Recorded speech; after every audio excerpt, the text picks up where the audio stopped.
मैं हूं राहुल जादव और एक बार फिर मैं आपका स्वागत करता हूं हमारे इस YouTube चैनल पे। आज हम स्टार्ट कर रहे हैं पॉलीमर का next classification based on intermolecular forces. देखिए, कोई भी पॉलीमर हो, किसी भी प्रकार का पॉलीमर हो, उसमें कुछ मैकेनिकल प्रॉपर्टी होती है, जैसे कि tensile strength, hardness, elasticity etcetera. इन मैकेनिकल प्रॉपर्टी के लिए जो इम्पोर्टेंट होता है, जो रिस्पॉन्सिबल होता है, वो होता है इंटरमोलिकुलर फोर्सेस। पॉलीमर जब फॉर्म होता है तो उनके मॉलिक्यूल के बीच में कुछ फोर्सेस पाए जाते हैं और इन फोर्सेस के वजह से ही मैकेनिकल प्रॉपर्टी डिफर हो जाती है। अब इन्हीं फोर्सेस के बेसिस पे पॉलीमर को हम क्लासिफाई करेंगे 4 टाइप्स में। देखिए, पहला इलास्टोमर्स, दूसरा फाइबर, तीसरा थर्मोप्लास्टिक और चौथा थर्मोसेटिंग। और इनके ये एग्जांपल्स भी इनके सामने लिखे हैं। हमें 1 बाय 1 ये चारों टाइप्स देखने हैं। देखिए, एक इंपॉर्टेंट पॉइंट याद रखिएगा कि ये जो क्लासिफिकेशन है वो बेस्ड है इंटरमोलिकुलर फोर्सेस पे। मतलब पॉलीमर में जो मॉलिक्यूल्स होते हैं उनमें जो बॉन्ड फॉर्म होता है, जो फोर्सेस पाए जाते हैं, उनके बेसिस पे हमने ये क्लासिफिकेशन किया है। हम देखेंगे अब पहले क्लासिफिकेशन, जिसको हम कहते हैं इलास्टोमर्स। देखिए, इलास्टोमर्स के बेसिस पे आपको इलास्टिसिटी याद आएगी। What is mean by elasticity? Elasticity मतलब यदि हम किसी बॉडी के ऊपर एक्सटर्नल फोर्स अप्लाई करते हैं तो उस बॉडी का साइज और शेप चेंज हो जाएगा, और जैसे ही हम वो एक्सटर्नल फोर्स को रिमूव कर देते हैं, बॉडी ओरिजिनल साइज और शेप में वापस आ जाएगी। इस बॉडी में स्ट्रेचिंग होती है और फोर्स हटाने के बाद वो फिर रिलैक्स होकर ओरिजिनल शेप में आ जाती है। इस प्रॉपर्टी को हम कहते हैं इलास्टिसिटी। और कुछ ऐसे पॉलीमर होते हैं जिनमें इलास्टिक प्रॉपर्टी होती है, उस पॉलीमर को हम कंसिडर कहेंगे इलास्टोमर्स। देखिए, इलास्टोमर मतलब एक ऐसा पॉलीमर जिनमें इलास्टिसिटी प्रॉपर्टी होती है, और इलास्टिसिटी प्रॉपर्टी होने का कारण है पॉलीमर में जो weak van der Waals force होता है उसकी वजह से पार्टिकल स्ट्रेच हो जाते हैं, और स्ट्रेच होने के बाद फिर ओरिजिनल शेप में वापस भी आ जाते हैं, मतलब इलास्टिक प्रॉपर्टी आ जाती है। इस पॉलीमर को हम कहेंगे इलास्टोमर। इसका एग्जांपल है buna S rubber, buna N rubber, neoprene rubber, vulcanize rubber. Vulcanize rubber आगे हम देखने वाले हैं क्या होता है। ये सभी रबर इलास्टोमर में कंसिडर किए जाते हैं। नेक्स्ट जो आता है वो होता है फाइबर। देखिए, हमने कुछ पॉलीमर ऐसे भी देखे होंगे जो बहुत हार्ड होते हैं। फॉर एग्जांपल, हम फाइबर की चेयर पे बैठते हैं तो जो चेयर होती है वो हार्ड होती है, वो सॉफ्ट नहीं होती है। कैरी बैग यदि पॉलीथीन हम देखते हैं तो वो सॉफ्ट होती है, तो वो इलास्टोमर में आएगा। लेकिन यदि हम कंसिडर करेंगे फाइबर या फाइबर की चेयर, तो ये फाइबर पॉलीमर में आएगा। इसका एग्जाम्पल है नायलॉन, पॉलीस्टर, ये सभी एग्जाम्पल है फाइबर्स के। अब देखिए, फाइबर में क्या होता है, फाइबर में जो मॉलिक्यूल होते हैं वो एक दूसरे से बहुत स्ट्रांगली बॉन्डेड होते हैं और उनकी बॉन्डिंग रिजिड हो जाती है, जिसकी वजह से उनमें इलास्टिक प्रॉपर्टी नहीं हो सकती है। इसलिए इस तरह के पॉलीमर को हम कहते हैं फाइबर्स। थर्ड आता है थर्मोप्लास्टिक और थर्मोसेटिंग।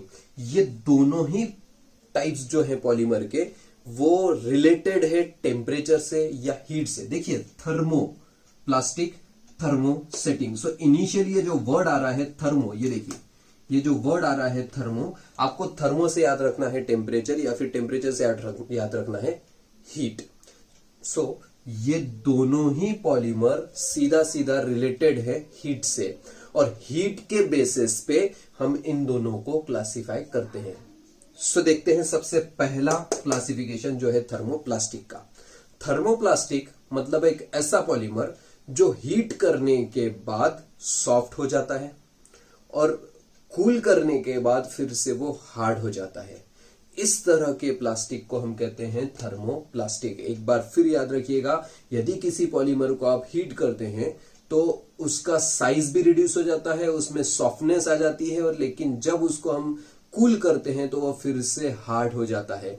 इसमें स्ट्रांग फोर्स प्रेजेंट होता है, जिसकी वजह से उन मॉलिक्यूल ब्रेक नहीं होते हैं, बल्कि वो सॉफ्ट हो जाते हैं और बाद में फिर कूल करने के बाद फिर वो हार्ड हो जाते हैं। इस तरह के प्लास्टिक को हम कहते हैं thermoplastic. Generally thermoplastic addition polymerization से फॉर्म होने वाला प्लास्टिक होता है।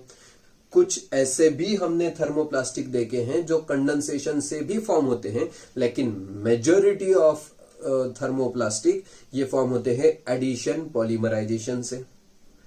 थर्मोप्लास्टिक जो होता है उनका स्ट्रक्चर जनरली लीनियर होता है, और कुछ ऐसे भी पॉलीमर है थर्मोप्लास्टिक के जिनका स्ट्रक्चर ब्रांच होता है।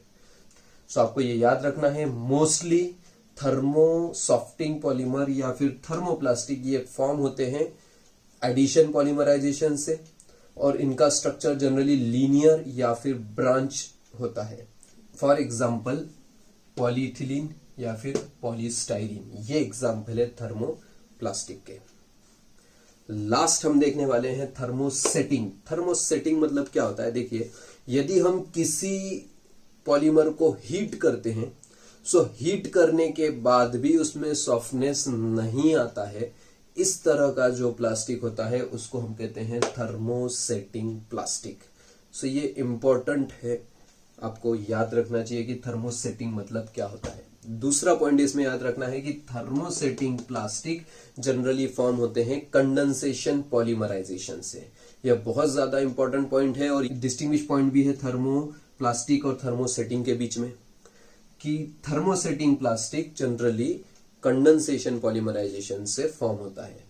नेक्स्ट पॉइंट हम कह सकते हैं कि थर्मोसेटिंग प्लास्टिक में क्रॉस लिंकिंग होती है, सो इसको हम क्रॉस लिंक पॉलीमर भी कहते हैं, या फिर इनका स्ट्रक्चर क्रॉस लिंक होता है। जनरली ये लीनियर या ब्रांच में नहीं पाए जाते हैं, ये क्रॉस लिंकिंग पॉलीमर में कंसीडर किए जाते हैं, या फिर इनका स्ट्रक्चर क्रॉस लिंक स्ट्रक्चर होता है। सो आपको ये दो पॉइंट बहुत ज्यादा इंपॉर्टेंट है जो याद रखने हैं, और इन्हीं क्रॉस लिंकिंग स्ट्रक्चर की वजह से थर्मोसेटिंग प्लास्टिक जो होता है वो अपने हीट करने के बावजूद भी सॉफ्ट नहीं होता है, वो रिजिड ही रहता है। सो ये है हमारे 4 तरह के प्लास्टिक, इलास्टोमर, फाइबर, थर्मोप्लास्टिक और थर्मोसेटिंग, जिसके एग्जांपल है पैकेलाइट और यूरिया फॉर्माल्डिहाइड रेसिन।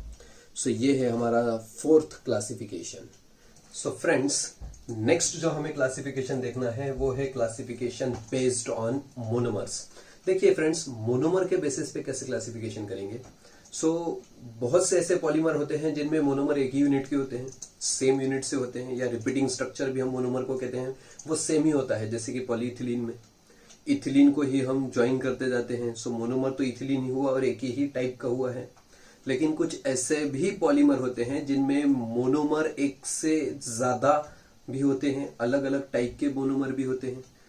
सो इसी बेसिस पे हम 2 तरह के पॉलीमर यहाँ पे देखने वाले हैं। पहला होमोपॉलीमर, दूसरा कोपॉलीमर। सो देखिए, होमोपॉलीमर मतलब कैसा होता है, यदि हम एक रिपीटिंग स्ट्रक्चर या फिर एक यूनिट जिसको हम मोनोमर कहेंगे ए ले लेते हैं, और इसके यदि हम एन यूनिट लेते हैं, सो देखिए एन नंबर्स ऑफ ए को यदि हम पॉलीमराइज करते हैं तो हमें स्ट्रक्चर कुछ इस तरह से दिखेगा। देखिए यहाँ पे बहुत सारे ए आपस में ज्वाइन होकर एक बड़ा पॉलीमर तैयार कर रहे हैं। सो यहाँ पे जो रिपीटिंग यूनिट है वो ए है, वो कंटिन्यूअसली रिपीट होती जाती है। सो इस तरह के पॉलीमर को हम कहेंगे होमोपॉलीमर। देखिए यहाँ पे होमो का मतलब क्या होता है, होमो मतलब सेम।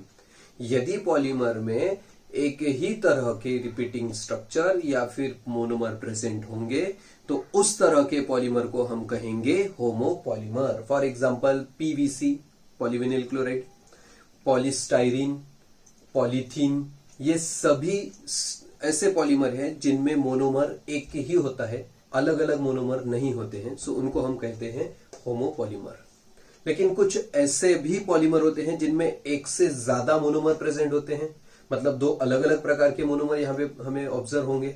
फॉर एग्जांपल एक मोनोमर हो गया आपका ए और दूसरा मोनोमर हो गया आपका बी, और ए और बी को यदि हम कंबाइन कर रहे हैं तो हमें मिल जाएगा ए बी, फिर ए बी, फिर ए बी। इस तरह के देखिए ए बी का एक हमें पैटर्न ऑब्जर्व होगा।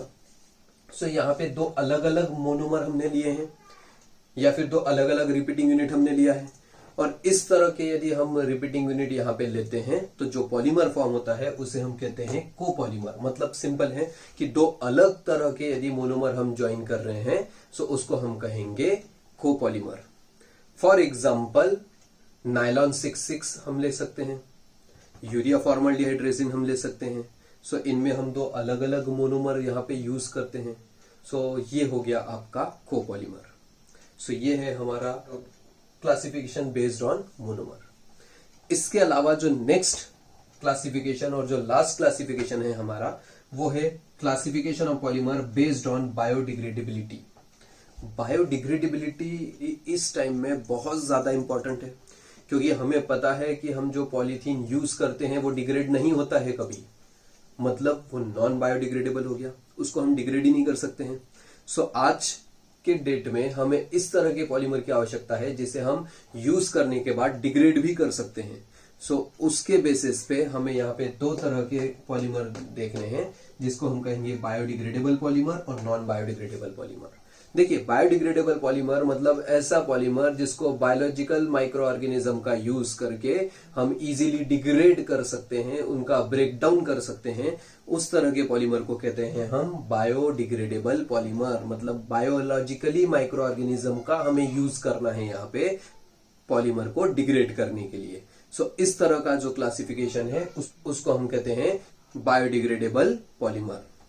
उसके अलावा एक और है जिसको हम कहते हैं नॉन बायोडिग्रेडेबल पॉलीमर। मतलब सिंपल है, जो बायोलॉजिकल माइक्रो ऑर्गेनिज्म का यूज करके हम जिसको डिग्रेड नहीं कर सकते हैं, उसे हम कहते हैं non biodegradable polymer. So friends, ये है हमारा लास्ट टाइप ऑफ क्लासिफिकेशन। सो हमने यहाँ पे पॉलीमर के 6 तरह के क्लासिफिकेशन पढ़े हैं, जिनमें से पहले 3 टाइप्स ऑफ क्लासिफिकेशन हमने ऑलरेडी प्रीवियस लेक्चर में पढ़ लिया है, और आज हमने 3 और नए क्लासिफिकेशन यहाँ पे पढ़े हैं, जिसमें से पहला था classification based on molecular forces, जिसमें 4 टाइप थे: elastomer, fibre, thermoplastic, thermosetting plastic. So ये हो गया हमारा 4 टाइप्स। उसके बाद जो नेक्स्ट क्लासिफिकेशन था वो था बेस्ड ऑन मोनोमर्स, जिसमें हमने 2 पॉलीमर पढ़े हैं, होमोपॉलीमर, कोपॉलीमर। और जो लास्ट वाला क्लासिफिकेशन हमने आज पढ़ा है वो है बेस्ड ऑन बायोडिग्रेडेबिलिटी, जिसमें भी 2 प्रकार हमने पढ़े हैं, बायोडिग्रेडेबल और नॉन बायोडिग्रेडेबल। सो ये है हमारा complete classification of polymer. So friends, एक समरी जो है क्लासिफिकेशन ऑफ पॉलीमर की, वो इस तरह से है।